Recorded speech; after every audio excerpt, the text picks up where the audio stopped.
Bismillahirrahmanirrahim jami'an. Assalamualaikum warahmatullahi wabarakatuh. Alhamdulillah wa kafa wa salatu wassalamu ala rasul mustafa wa ala alihi wa sahbihi wa ihtada. Qala ta'ala ya ayyuhalladzina amanu taqullaha wa qulu qawlan sadida yuslih lakum a'malakum wa yaghfir lakum dhunubakum wa yuti'illah wa rasulahu faqad faza fawzan 'azima. Qala Rasulullah sallallahu alaihi wasallam ittaqillaha haitsuma kunta wa atbi sayyi'atal hasanata tamhuha wa khaliqin nas bi khuluqin hasanin. Hadirin jamaah salat subuh Masjid Baitul Haq yang dirahmati Allah Subhanahu wa taala. Bagaimana kabarnya pagi hari ini semuanya? Sehat-sehat ya. Semoga Allah Subhanahu wa taala senantiasa memberikan kepada kita kesehatan jasmani dan rohani, sehat iman kita, sehat Islam kita, dan sehat pula seluruh keluarga kita dalam kondisi keridhaan Allah Subhanahu wa taala. Amin. Jemaah sekalian rahimakumullah, tema yang kita akan bahas pada kesempatan kali ini adalah minta tolong kepada Allah dengan salat yang berkualitas. Hadirin jemaah, sebagaimana kita tahu Allah Subhanahu wa taala tegaskan di ayat 36 dari surat At-Taubah, inna indallahi sesungguhnya iddata jumlah bilangan iddata syuhuri bulan-bulan dalam satu tahun di sisi Allah Subhanahu wa taala 12 syahr. Ada 12 bulan sejak diciptakannya langit dan bumi. Wa minha arba'atun hurum. Dan dari 12 tersebut ada 4 bulan haram. Apa saja dalam hadis Nabi dijelaskan 4 bulan haram itu apa saja Pak? Yang 3 berurutan, yang 1 lompat. Yang 3 adalah Dzulqa'dah, Dzulhijjah, Muharram. Kemudian yang 1 lompat yakni Rajab. Nah inilah 4 bulan yang telah ditetapkan oleh Allah Subhanahu wa taala sebagai 4 bulan haram, 4 bulan yang dimuliakan oleh Allah Subhanahu wa taala. Para ulama membahas apa fadilah dan keutamaan dari bulan haram tersebut. Secara umum adalah ketika seseorang melakukan amal-amal saleh di 4 bulan haram tersebut, dia akan mendapatkan fadilah, keutamaan dan balasan yang lebih tinggi dan lebih mulia di sisi Allah Subhanahu wa taala dibandingkan dengan ketika dilakukan di bulan-bulan lainnya. Namun sebaliknya ada konsekuensi juga, oleh para ulama ditegaskan juga bahwa kalau seseorang melakukan perbuatan buruk maka balasannya juga lebih pedih lagi. Karenanya jemaah sekalian rahimakumullah, ketika kita masuk di bulan-bulan haram sudah barang tentu hendaknya kita berusaha, bertekad kuat untuk mengisi waktu demi waktu kita, jam demi jam, menit demi menit, detik demi detik kita niatkan untuk hanya kita isi dengan amal-amal soleh. Dan seterusnya tentu juga sangat ingin untuk menghindarkan segala macam perbuatan buruk untuk tidak kita lakukan. Nah, jemaah sekalian rahimakumullah, salah satu yang utama tentu ketika kita ada di bulan Rajab, ada peristiwa besar yang terjadi tepatnya tahun ke-10, ba'da tahun ke-10 kenabian.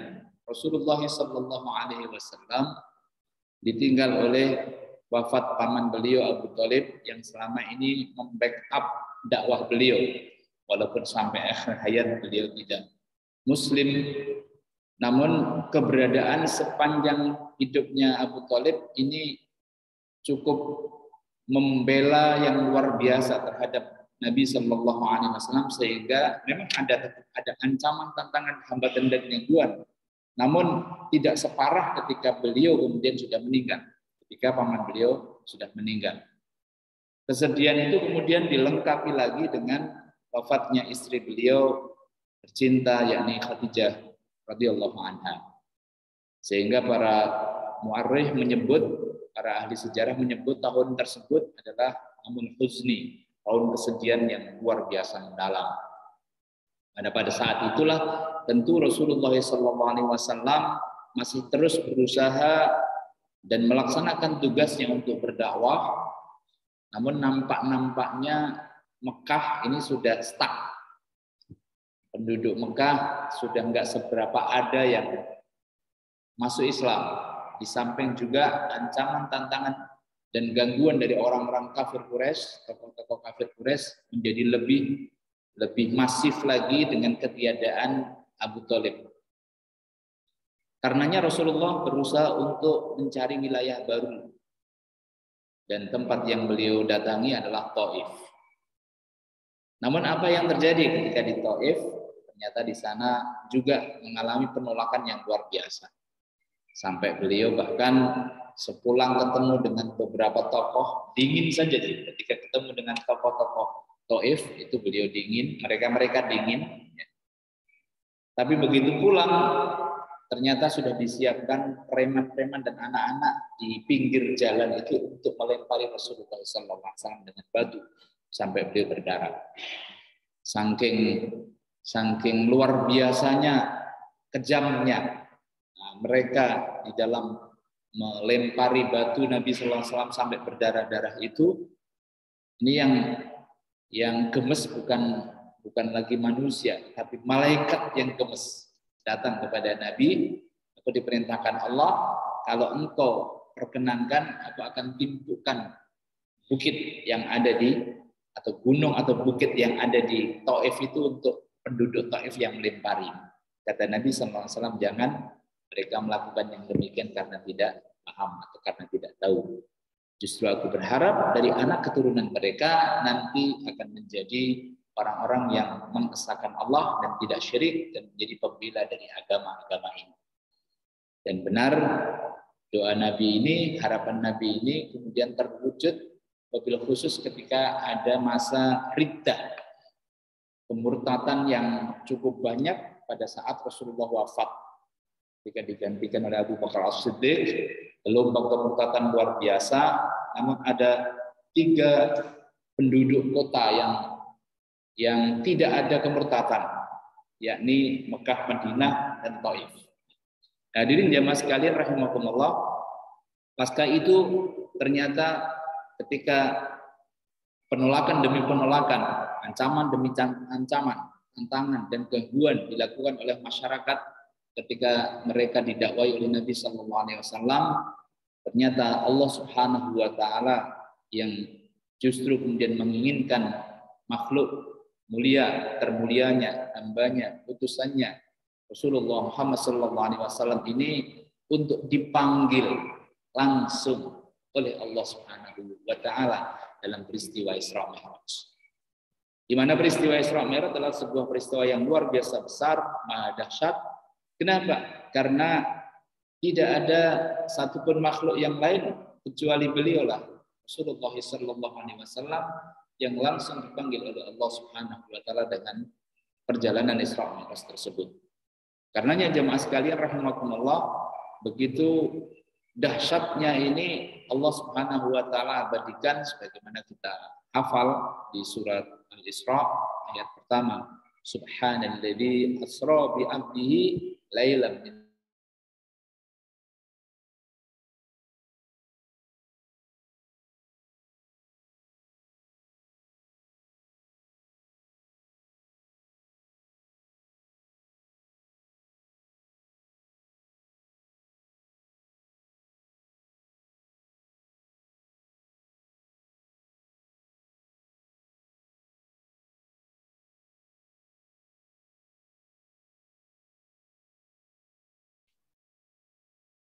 oleh-oleh tersebut adalah sholat yang merupakan awal dari perintahnya, itu disampaikan oleh Allah Subhanahu wa Ta'ala kepada Rasulullah 50 rakaat.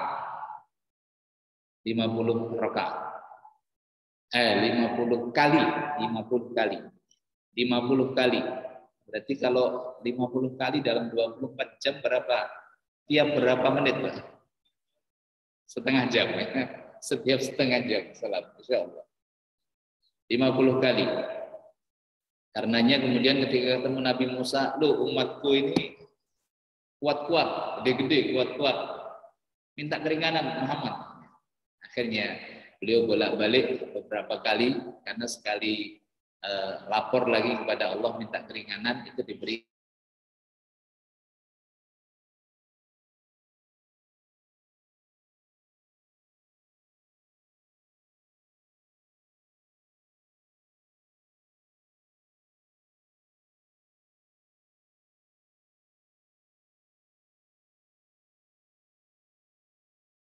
bolak-balik kepada Allah Subhanahu wa taala dan kemudian ditetapkan oleh Allah Subhanahu wa taala bahwa 5 waktu itu telah ditetapkan di Lauhul Mahfuz dengan nilai 1 kalinya sama dengan 10 kali, sehingga disitulah yang telah ditegaskan oleh Allah Subhanahu wa taala bahwa perintah salat yang 5 kali dalam sehari semalam itu telah ditetapkan oleh Allah Subhanahu wa taala, dan Masya Allah wa tabarakallah, nilainya tetap sama dengan ketika pertama kali jumlahnya 50 tersebut. Hadirin jamaah sekalian rahimakumullah. Karena itu kita akan mengkaji bersama bagaimana salat yang merupakan perintah Allah yang wahyunya diturunkannya langsung oleh Allah Subhanahu wa taala tanpa perantara malaikat Jibril. Sungguh ini merupakan penegasan bahwa perintah salat itu adalah sesuatu yang amat sangat penting, dan karenanya kalau kita dapatkan di dalam ayat Al-Qur'an misalnya di ayat 45 surat Al-Baqarah, ya ayyuhalladzina amanu ista'inu bis-sabri was-salah wa innaha lakabiratun illa 'alal khashi'in. Dan mintalah tolong kepada Allah Subhanahu wa taala dengan sabar dan salat, dan sesungguhnya dia amatlah berat kecuali bagi orang-orang yang khusyuk. Para mufassir menjelaskan, di antaranya Imam At-Tabari menjelaskan bahwa innaha lakabiratun, menegaskan bahwa salat, sabar dan salat itu begitu berat. Kenapa? Karena begitu agung dan mulia serta multi manfaat yang luar biasa yang telah disediakan oleh Allah Subhanahu wa taala di dalam perintah salat tersebut. Karenanya dialah kabiratun, berat. Kalau ringan ya tentu mungkin manfaatnya sangat kecil. Tetapi karena begitu besarnya manfaat, begitu besarnya fadilah, begitu besarnya apa yang telah disediakan oleh Allah, dijanjikan oleh Allah bagi orang-orang yang mampu menegakkan salat dengan baik, dengan berkualitas, maka wa innaha lakabiratun, dia berat kecuali sekali lagi bagi orang-orang yang khusyuk. Dan di ayat 153 misalnya dengan lafaz yang mirip, ya ayyuhalladzina amanu ista'inu bis-sabri was-salah innallaha ma'as sabirin. Dan mintalah tolong kepada Allah Subhanahu wa taala dengan sabar dan salat. Sesungguhnya Allah bersama dengan orang-orang yang sabar. Ketika seseorang telah dibersamai oleh Allah Subhanahu wa taala, ma'iyatullah, maka Masya Allah wa tabarakallah, ma'iyatullah itu para ulama menyebutkan 2 secara. Yang pertama ma'iyatullah yang sifatnya amma, yang kedua adalah ma'iyatullah yang sifatnya khasah. Ma'iyatullah penyertaan Allah, di mana Allah melihat, Allah menyertai, bersamai secara umum itu kepada seluruh makhluknya dengan kemahasempurnaannya, maha tahu, maha mendengar dan seterusnya. Sekaligus yang kedua, kalau ma'iyatullah yang sifatnya khasah ini hanya kepada orang-orang tertentu, sebagaimana yang ditegaskan di ayat 153 ini, bahwa Allah akan membersamai orang-orang yang sabar. Innallaha ma'as sabirin, yang sabar di dalam melaksanakan salatnya, yang sabar dengan karakter kesabaran dengan makna yang benar, yang utuh. Maka ma'iyatullah ini sifatnya selain ma'iyatullah yang umum tadi, Allah maha melihat, Allah Maha mendengar, Allah Maha memberi rezeki, Allah Maha memberi rahmatnya. Selain itu juga bentuknya adalah ta'yidullah, dukungan Allah Subhanahu wa taala dan pertolongan-pertolongannya. Sehingga sebagaimana contoh yang kita dapatkan pada perjuangan Rasulullah sallallahu alaihi wasallam ketika mengalami perjalanan hijrah, di mana beliau mampir ke Gua Thur. Gua Thur itu guanya kecil, begitu beliau baru masuk, maka pertolongan ma'iyatullah, penyertaan Allah kepada Rasulullah bersama dengan Abu Bakar As-Siddiq ketika masuk Gua Thur itu bentuknya baru masuk langsung sudah Allah perintahkan walillahi junudus samawati wal ardh. Perintah Allah terhadap tentara Allah yang ada di langit dan di bumi. Di antaranya adalah Allah perintahkan laba-laba untuk segera buat sarangnya. Kalau rumah atau bangunan yang ada laba-labanya biasanya nggak dibersihkan berapa lama, Pak? Tuh. Setahun ya, atau berapa bulan, setengah tahun ya. Tetapi ini baru masuk, Allah langsung perintahkan laba-laba untuk membuat sarangnya. Yang kedua, Allah perintahkan burung untuk segera membuat sarang juga ya, sarang burung, dan kemudian dia bertelur. Mestinya berapa lama ini? Lama banget lah pokoknya ya. Lama. Orang udah bertelur ya. Udah mengerami telurnya. Karenanya ketika orang-orang kafir Quraisy yang ikut sayembara untuk mengejar Rasulullah SAW, begitu sudah ada di depan gua tersebut, pasti dia punya ragu-ragu. Ini kok ada sarang laba-laba. Kemudian bahkan ada sarang burung, ada telurnya juga. Kemudian bahkan dia mengerami telurnya. Nggak mungkin ini orang kalau baru masuk. Nah ini diantara contoh betapa ketika Allah Subhanahu wa taala innallaha ma'as sabirin, ketika Allah menyertai hambanya yang beriman, yang bertakwa, yang sabar di dalam melaksanakan ketaatannya kepada Allah, yang sabar untuk melakukan salat, yang sabar untuk berdakwah dan seterusnya, maka bentuknya plus di samping tadi ma'iyatullah secara umum, yang kedua adalah bentuknya ta'yidullah, dukungan Allah, wa nasrun minallah, dan pertolongan dari Allah Subhanahu wa taala. Karenanya jemaah sekalian rahimakumullah, tentu hal yang demikian ini menjadi sangat penting. Namun berikutnya bagi kita, ketika Allah perintahkan wasta'inu bis-sabri was-shalah, kemudian wa innaha lakabiratun illa 'alal khashiin, biasanya kemudian ada pertanyaan, saya sudah sholat, saya sudah sabar, tetapi kok masalah masih ada saja. Saya sudah sholat, saya sudah sabar, tetapi doa-doa saya sepertinya tidak didengar atau tidak dikabulkan dan sebagainya. Boleh jadi ada beberapa pertanyaan demikian. Kok masih ada masalah demi masalah? Kok keinginan saya tidak dikabulkan oleh Allah? Cita-cita saya banyak yang belum tercapai atau tidak tercapai dan sebagainya.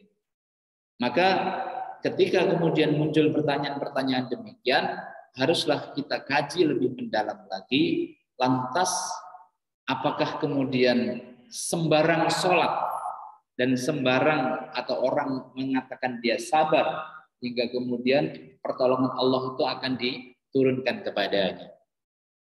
Karena perintahnya wasta'inu bis-sabri was-shalah, mintalah tolong kepada Allah dengan salat, dengan sabar dan salat.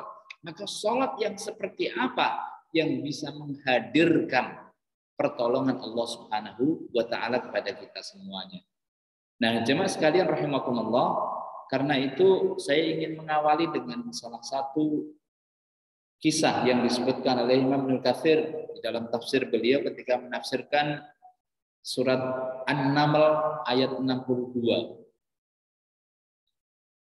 Ada satu kisah yang disebutkan seorang yang bernama Abu Bakar Muhammad ibnu Daud. Beliau menuliskan di dalam kisahnya, dalam buku beliau, guru beliau ini ada perjalanan untuk perjalanan sebuah bisnis, perjalanan bisnis dan dakwah beliau berdagang, guru ini sewa kendaraan. Kalau sekarang mungkin taksi online lah, sewa kendaraan. Nah, ketika sewa kendaraan tersebut, kemudian ada yang menumpang. Baik, kalau di kisah tersebut disebutkan perjalanan dari Damaskus, dari Syam ke Madinah, sekitar itu, dari Syam ke Madinah.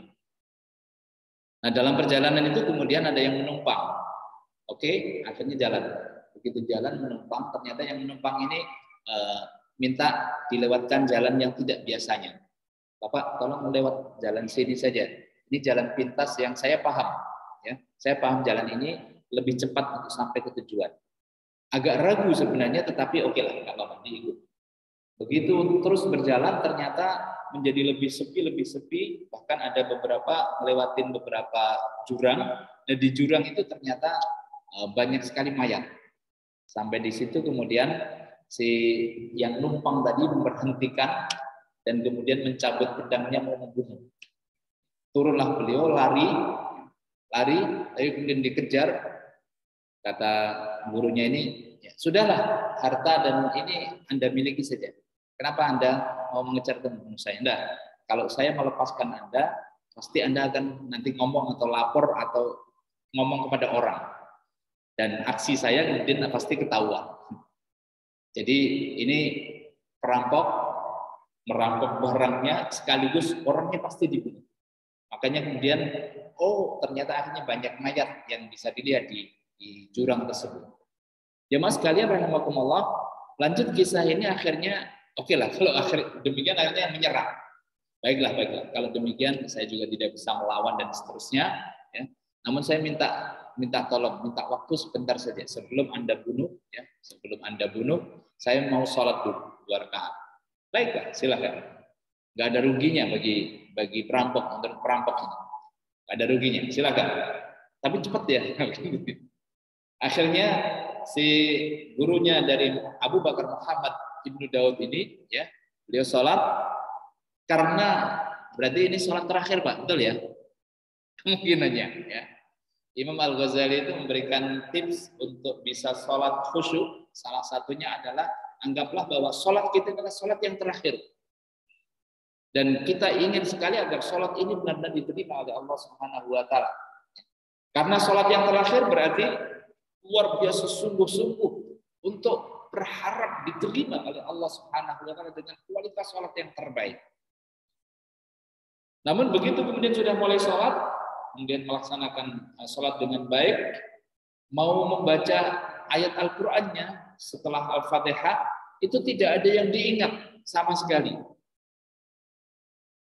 Beliau banyak hafal, tapi pada saat itu karena kan ini mau dibunuh kan, dibunuh, maka dia tidak ingat, dan kemudian Allah ingatkan pada diri saya hanya 1 ayat saja yang saya ingat, yakni surat An-Naml ayat 62. Surat An-Naml ayat 62. Ya. Amma yujibul mudtarra idza da'ahu wa yaksifus su'a wa yaj'alukum khulafa'al ard a ilahum ma'allah qalilan ma tashkurun. Amma yujibul mudtarra, siapa lagi yang akan bisa yujibul mudtarra, yang bisa mengabulkan doa permintaan dari seorang hamba yang kepepet, hamba yang terdesak, hamba yang mengalami kesulitan yang luar biasa. Ketika dia berdoa, wa yaksifus su, dan bisa menghilangkan berbagai macam kesusahan, keburukan. Wa yaj'alukumul khulafa, dan menjadikan dia khalifah. Peran-peran kekhalifahannya bisa diterapkan, bisa ditunaikan.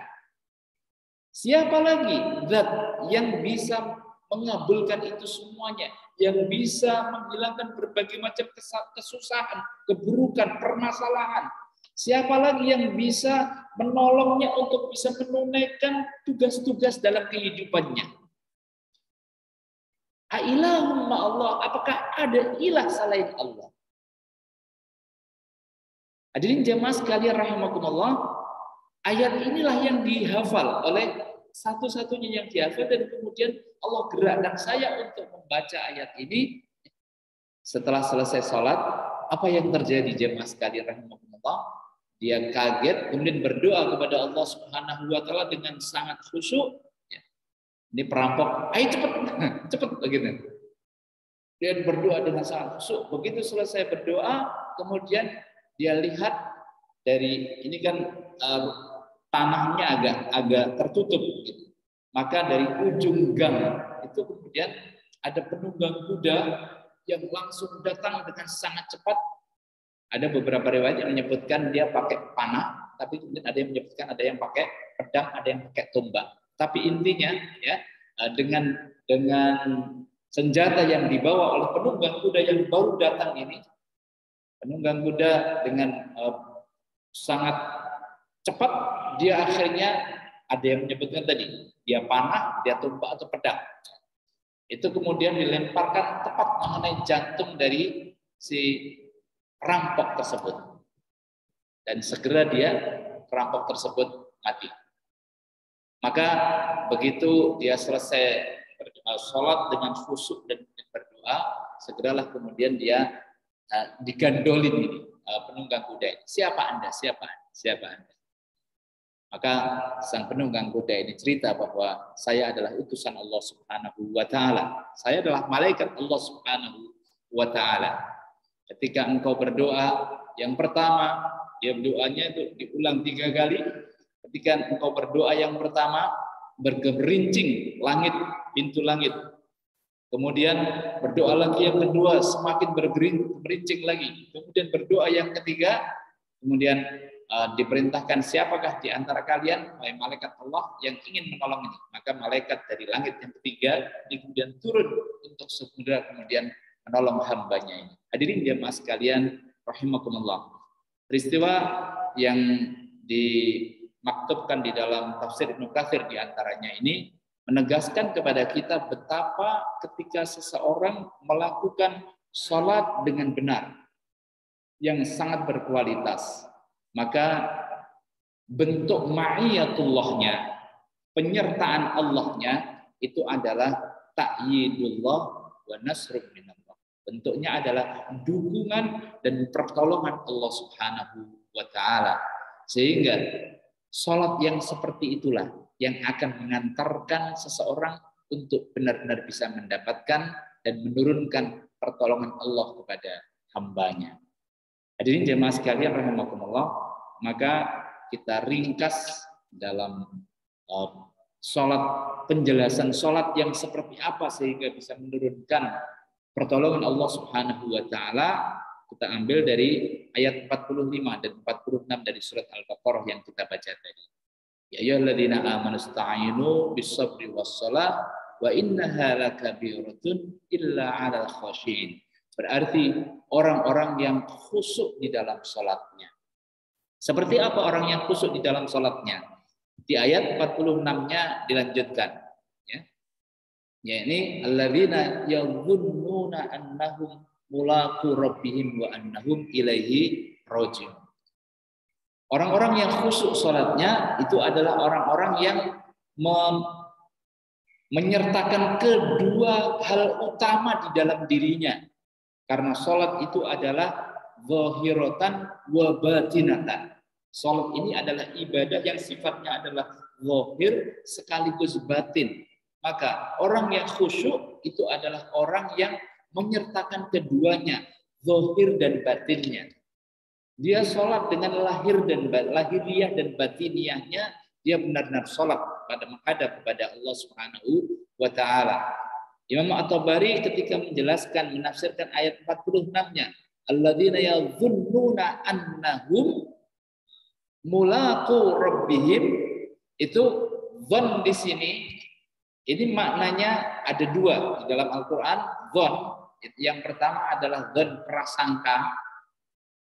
Yang kedua, kalau kata para ahli nahwu ditegaskan bahwa kalau ada kemudian annahnya, dzanna anna, sini kan alladzina yadhunnuna annahum. Itu maknanya adalah yakin dengan seyakin-yakinnya. Maka pada kisah gurunya dari Abu Bakar Muhammad ibnu Daud tadi itu menjelaskan bahwa beliau sholat benar-benar melakukan sholat yang terbaiknya dengan kualitas kekhusyuan yang ya sudah saya mau mati ya, saya mau mati maka saya akan lakukan sholat terbaiknya dan tidak ada tempat yang dia bergantung kepadanya, berharap kepadanya kecuali hanya kepada Allah Subhanahu wa taala. Ilahumma Allah. Amma yujibul mudtarra idza da'ahu wa yaksifus su' dan seterusnya. Ilahumma Allah. Maka jemaah sekalian rahimakumullah, hal yang utama yang harus kita lakukan adalah kedua hal tersebut. Zahiratan, jelas kita harus terus belajar menyempurnakan rangkaian ibadah sholat kita secara zahirnya, secara syarat-syaratnya, rukun-rukunnya, dan seterusnya. Yang kedua, harus kita menyertakan wabatinatan. Kekhusyuan kita dimulai dari apa? Keyakinan kita menghadap kepada Allah Subhanahu wa taala, keyakinan kita untuk bertemu dengan Allah Subhanahu wa taala. Yadhunnuna annahu mulaqu rabbihim. Mereka yakin dengan seyakin-yakinnya bertemu dengan Allah Subhanahu wa taala. Sehingga jemaah sekalian rahimakumullah, para ulama menambahkan ketika menjelaskan mulaqu annahum mulaqu yadhunnuna annahum mulaqu rabbihim, ya. Mereka yakin bertemu dengan Allah Subhanahu wa taala, maka kaidah utamanya adalah sebagaimana jawaban Nabi ketika menjawab pertanyaan malaikat Jibril tentang ihsan. An ta'budallah ka'annaka tarahu fa illam takun tarahu fa innahu yarak. Salat dengan menyertakan wabatinatan kita, lahiriah dan batiniah kita, itu adalah dengan sebagaimana karakter orang yang ihsan. Engkau beribadah kepada Allah seolah-olah kau melihat Allah. Kalau belum mampu karena memang sulit, karena memang susah, maka yakin dilihat oleh Allah Subhanahu wa taala. Seperti itulah kualitas dari orang-orang yang ihsan di dalam salatnya. Hadirin jamaah sekalian rahimakumullah, karenanya ada satu peristiwa yang dalam hadis disebut al-musi'u fis shalah, orang yang buruk salatnya. Satu peristiwa termaktub di dalam muttafaq alaih hadis Bukhari Muslim dan juga Imam An-Nasai.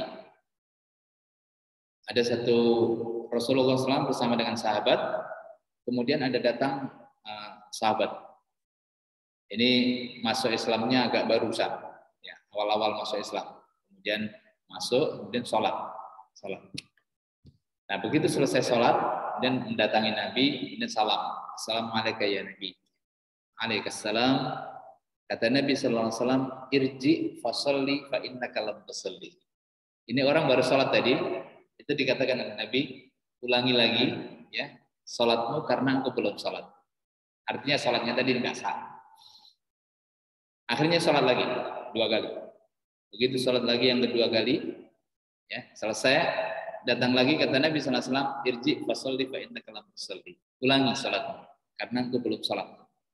Sampai 2 kali. Sholat lagi 3 kali, yang ketiga kata Nabi demikian lagi, irji fasalli fa innaka lam tusalli. Ulangi sholatmu karena engkau belum sholat. Jemaah sekalian rahimakumullah, kalau Rasul sampai demikian berarti ini sholat secara zahir fikihnya saja nggak sah.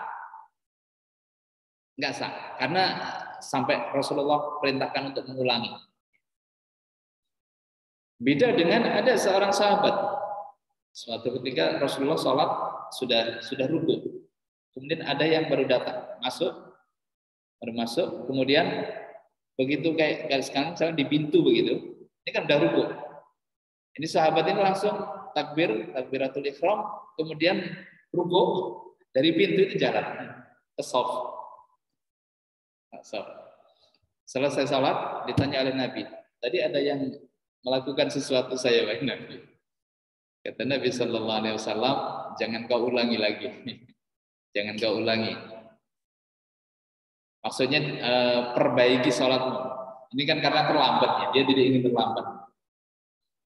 Tetapi oleh Nabi, sahabat yang demikian tadi tidak disuruh ulangi, tidak disuruh mengulangi sholatnya.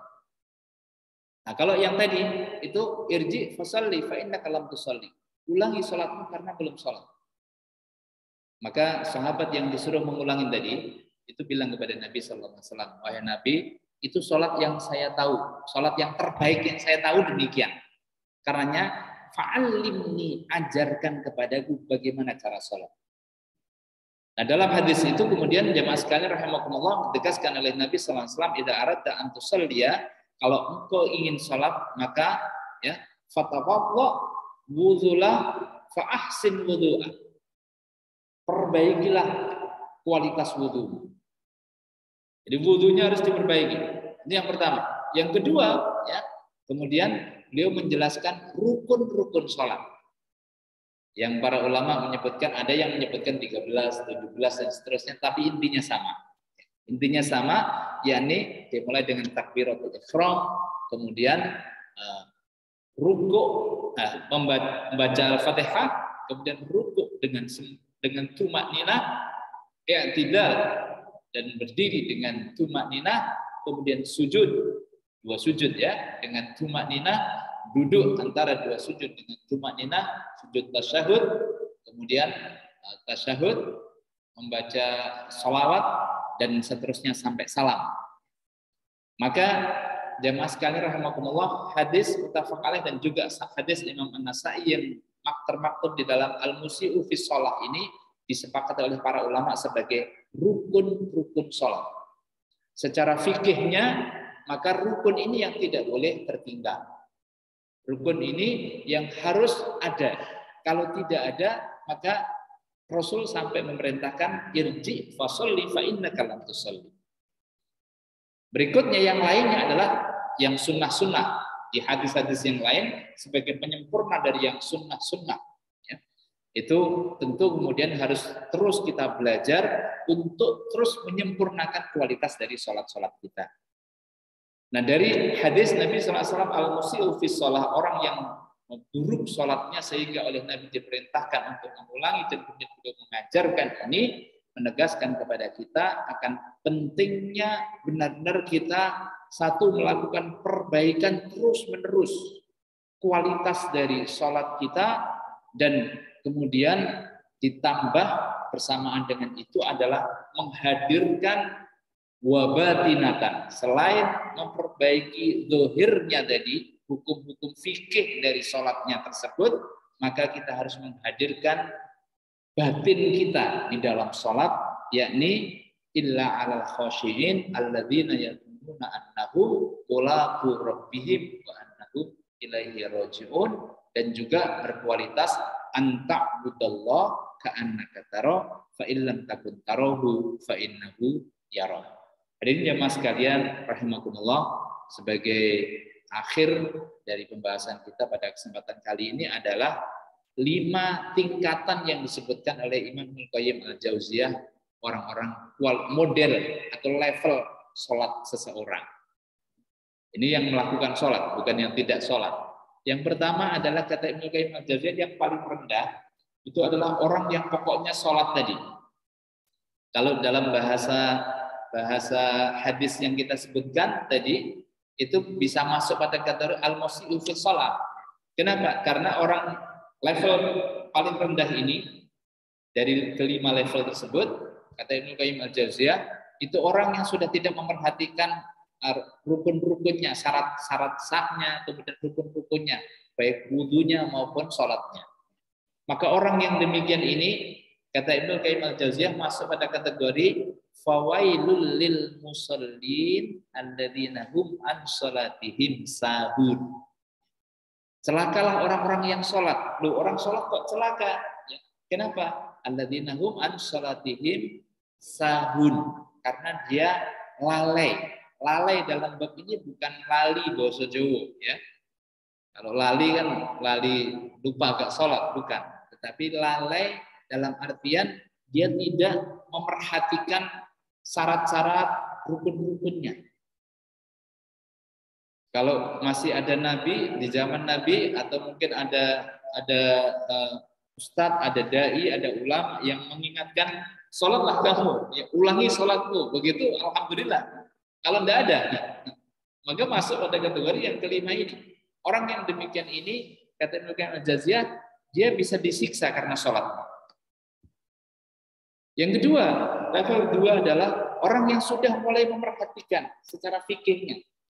Rukun-rukunnya sudah diperhatikan, wudunya sudah disempurnakan, rukun-rukunnya sudah dilakukan dengan baik, namun tidak ada kekhusyuan sama sekali. Berarti tidak masuk pada kategori ayat 46 dari surat Al-Baqarah tadi. Alladzina yadhunnuna annahum mulaqu rabbihim.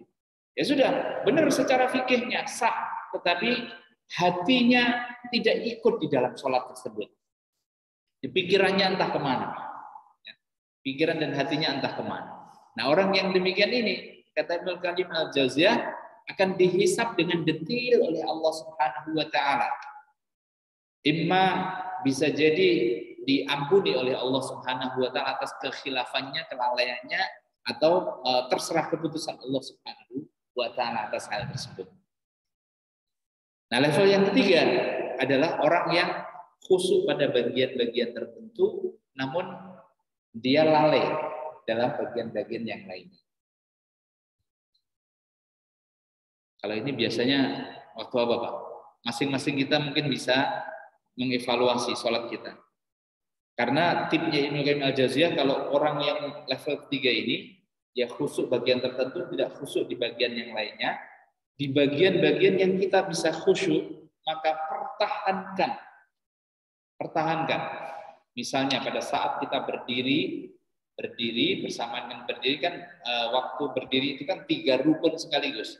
Berdiri jika mampu, kemudian dia berniat dalam hati, kemudian takbiratul ihram. Jadi 3 rukun itu bersamaan. Nah, misalnya pada saat itu kita bisa khusyuk, maka pertahankan benar-benar khusyuk.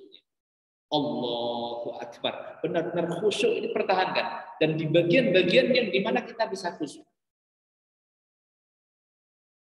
Nah, di bagian yang lain yang kita tidak khusyuk, tipnya adalah berjuang keraslah untuk melawan godaan setan. Karena dengan berjuang melawan godaan setan itu minimal akhirnya kita sadar, oh saya sedang sholat. Jadi misalnya pikiran lagi mengembara kemana begitu. Segera sadar, saya lawan godaan setan, saya sedang sholat. Minimal sadar kalau sedang sholat.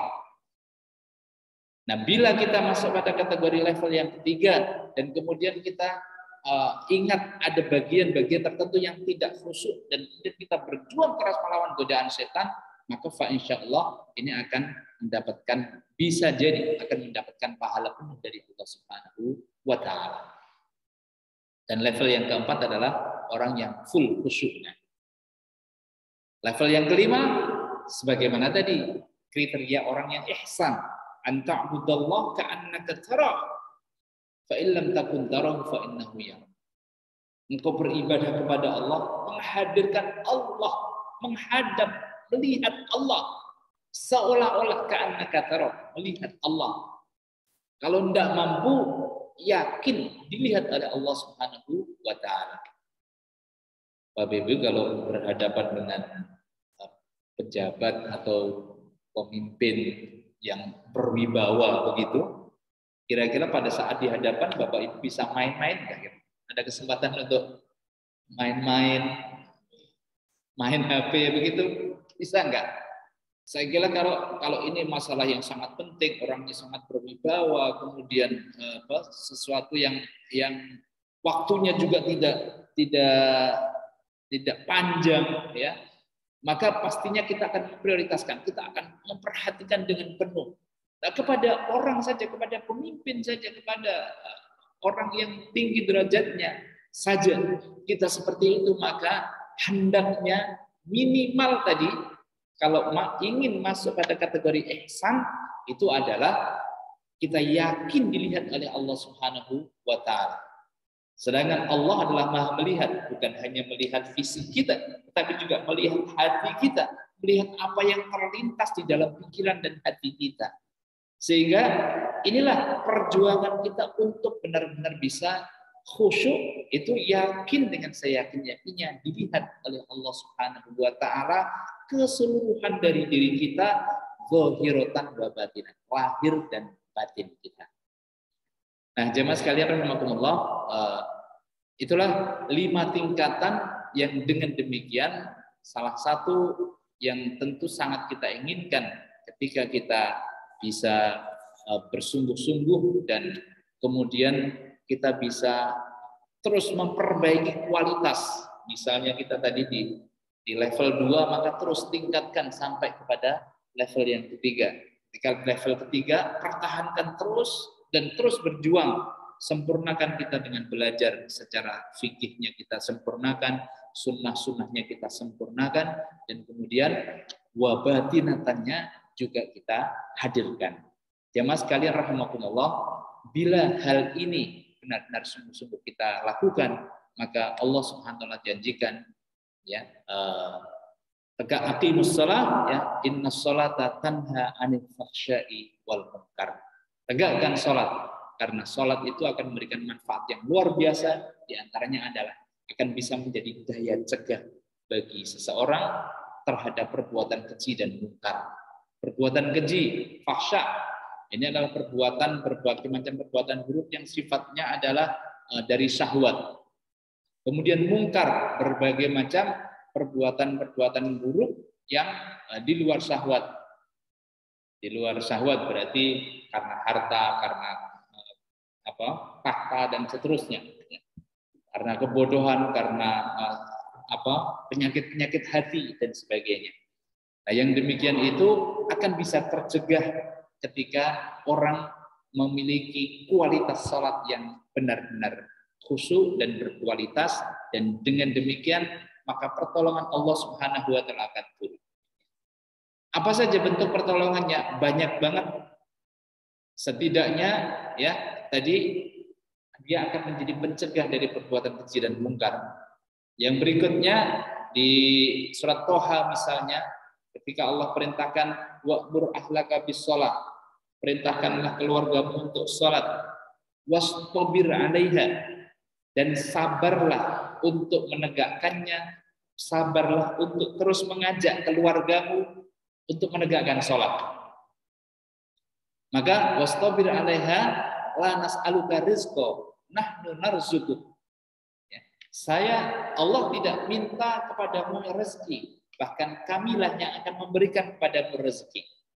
Ayat 132 dari surat Toha ini menjanjikan, Allah janjikan kepada orang yang sholat itu Allah akan berikan kepadanya rezeki. Rezeki, segala macam rezeki dari Allah Subhanahu wa taala yang akan didapatkan dengan penuh berkah tentunya ketika rezeki Allah Subhanahu wa taala itu turun, di antaranya disebabkan karena dia menegakkan sholat dengan baik, dengan benar, dan dia sabar untuk terus melaksanakannya dan memerintahkan kepada keluarganya untuk melakukan sholat. Hadirin jamaah sekalian rahimakumullah, saya kira itu terlebih dahulu yang bisa kita sampaikan.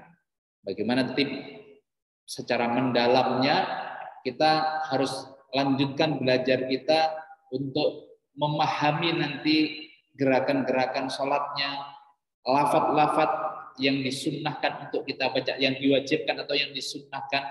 Misalnya yang diwajibkan tentu adalah yang termasuk rukun, membaca Al-Fatihah. Di dalam Al-Fatihah kata Allah Subhanahu wa taala, Fatihah itu terbagi dua. Fatihah terbagi dua, yang satu untukku dan yang satu untuk hambaku. Ketika hambaku mengatakan alhamdulillahirabbil alamin, kata Allah Subhanahu wa taala, hamidani abdi. Oh, hambaku memuji. Jadi ketika kita membaca Al-Fatihah di dalam salat itu, maka Allah menyetempel kita. Hambaku memuji. Kemudian ketika membaca Ar-Rahmanir Rahim, asna alayya abdi.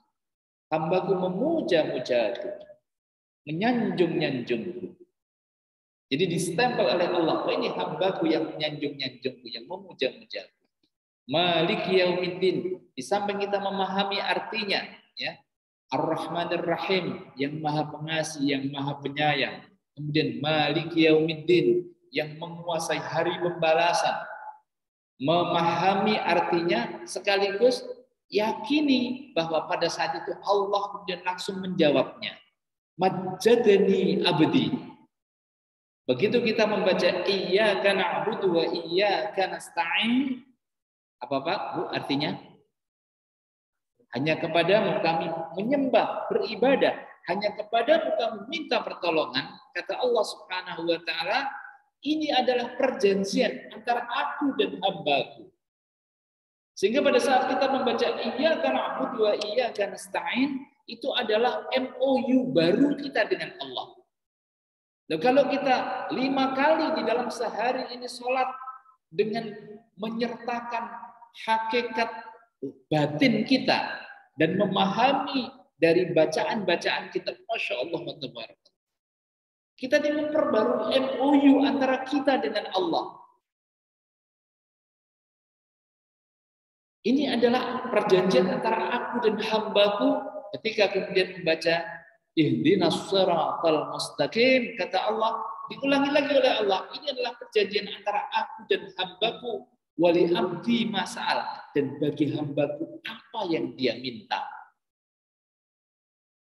Siratal ladzina an'amta alaihim, jalannya orang-orang yang diberi, yang engkau beri nikmat. Jalannya Rasulullah, jalannya Abu Bakar As-Siddiq, jalannya Umar bin Khattab, jalannya Utsman bin Affan, jalannya Ali bin Abi Thalib. Masya Allah, tabarakallah. Tak ingat orang-orang yang diberi nikmat oleh Allah Subhanahu wa taala, nikmat dunia, nikmat akhirat, nikmat surga. Maka pada saat kita membaca Al-Fatihah dengan perenungan makna yang ayat 40-nya tadi, alladzina yadhunnuna annahum mulaqu rabbihim, sungguh inilah yang kemudian disebut oleh Nabi bahwa as-salat itu mi'rajul mukmin. Mi'rajnya seorang mukmin itu ketika salat. Karena memang yang ruh dan jasad di Isra Mi'rajkan hanya Rasulullah SAW, sedangkan kita umatnya ini bisa mi'raj secara ruhnya. Dan ruh kita bisa mi'raj menghadap kepada Allah khususnya pada saat kita sholat tersebut. Dan sampai akhir dari surat Al-Fatihah yang kita baca tadi. Ini adalah merupakan interaksi komunikatif yang luar biasa antara kita dengan Allah Subhanahu wa taala. Dan begitu seterusnya. Di dalamnya mulai dari bacaan Al-Quran ba'da salat, ba'da Al-Fatihah yang merupakan sunnah, namun bacaan terbaik Al-Quran itu adalah bacaan yang terbaik, apalagi ketika Al-Quran dibaca di dalam salat, Masya Allah, itu adalah waktu bacaan Al-Quran yang terbaik di dalam salat. Kemudian ruku, di dalam ruku ada bacaan-bacaan sunnah, sujud di dalamnya ada bacaan-bacaan sunnah. Duduk di antara sujud ada super doa. Rabbi firli warhamni wajburni warfa'ni warzuqni wahdini wa'afini wa'afani, dan seterusnya sampai kemudian ketika kita tasyahud itu adalah dialog antara Rasulullah SAW dengan Allah Subhanahu wa taala. At-tahiyyatul mubarakatus salawatut thayyibatulillah. Allah kemudian assalamu alayka. Dan seterusnya kata Nabi sallallahu alaihi wasallam, assalamu alayka ayyuhan nabi wa rahmatullahi wa barakatuh. Itu adalah penegasan Allah, jawaban Allah atas tahiyatnya Rasulullah kepada Allah Subhanahu wa taala. Kemudian ternyata Nabi sallallahu alaihi wasallam tidak ingin untuk jawaban tersebut hanya untuk Rasulnya saja, untuk diri beliau, tetapi kata beliau juga assalamu alaina wa ala ibadillahus shalihin. Sungguh luar biasa akhlak Nabi sallallahu alaihi wasallam, dan sekaligus ini menjadi peluang yang luar biasa indah bagi orang-orang yang sholih. Kenapa? Orang-orang yang sholih itu ternyata didoakan oleh semua orang yang sholat. Di dalam tasyahud kita itu semua orang yang sholat dia mendoakan orang-orang yang sholih. Maka inilah manfaat besar dan sekaligus penegasan Allah bahwa orang yang soleh itu di dalam pemeliharaan Allah. Kenapa? Di antaranya dia didoakan oleh semua orang yang sholat. Wa ala ibadillahis salihin. Kemudian para malaikat bersyahadat, asyhadu an la ilaha illallah wa asyhadu anna Muhammadan abduhu wa rasuluh, dan kemudian bersalawat kepada Nabi sallallahu alaihi wasallam. Inilah jemaah sekalian rahimakumullah, Rasul sallallahu alaihi wasallam karenanya kemudian menegaskan bahwa salat itu adalah amal yang pertama kali dihisab. Kalau dia baik, dia akan merekomendasikan amal-amal yang lainnya, dia sukses. Dia akan terupgrade nilai-nilai amal yang lainnya. Sebaliknya, kalau sholatnya buruk, na'udzubillah, dia akan mendowngrade amal-amal yang lainnya. Karenanya jemaah sekalian, Rasul juga tegaskan ya, dalam hadis dari Hudzaifah bin Yaman, karena Rasulullah SAW idza hasabahu amrun fasalla atau faza'a ila shalah. Rasul itu kalau setiap ada masalah langsung menghadap kepada Allah SWT, salat 2 rakaat dan begitu seterusnya. Ada berbagai macam masalah beliau selesaikan dan beliau minta tolong kepada Allah SWT dengan salat. Pernah suatu ketika Abu Hurairah itu dilihat oleh Nabi tidur tengkurap. Kata Nabi SAW, wahai Abu Hurairah, apakah kau sakit? Ya wahai Nabi, sakit perut. Maka kata Nabi SAW, kum fasalli fa inna sholata shifaun. Bangunlah, salatlah, karena salat itu bisa menjadi obat. Dan manfaat-manfaat besar dari salat akan didapatkan, di antaranya berbagai macam bentuk pertolongan Allah ketika hambanya melakukan salat dengan baik dan benar. Baik, demikian Bapak sekalian rahimakumullah. Apakah ada kesempatan untuk tanya? Mungkin tidak ada ya. Semoga Allah Subhanahu wa taala menjadikan kita hamba-hambanya yang bersungguh-sungguh mampu senantiasa istiqamah menyempurnakan salat-salat kita, dan pada gilirannya kita bisa mendapatkan pertolongan Allah dan manfaat besar dari salat-salat kita. Kurang lebihnya mohon maaf, marilah kita sempurnakan dengan kafaratul majelis. Subhanallah wa bihamdika asyhadu an la ilaha illa anta astaghfiruka wa atubu ilaik. Qul qouli hadza wa astaghfirullaha li wa lakum. Assalamualaikum warahmatullahi wabarakatuh.